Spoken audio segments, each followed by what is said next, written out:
Hi, Winians. Eto na naman tayo kasi Signs of aging na naman Nangyari na naman to Hindi lang ito yung hindi lang ito yung na-try kong nangyari sa akin ng ganito.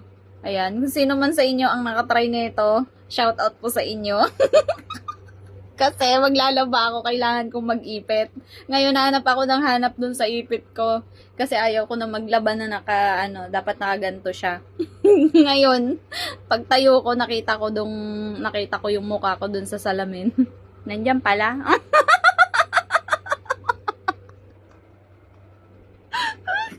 Kinanan! Diyan lang pala. Hanap ako ng hanap. Asar na ako kanina. Tapos bigla akong natawa. Nandiyan pala. Putik na yan.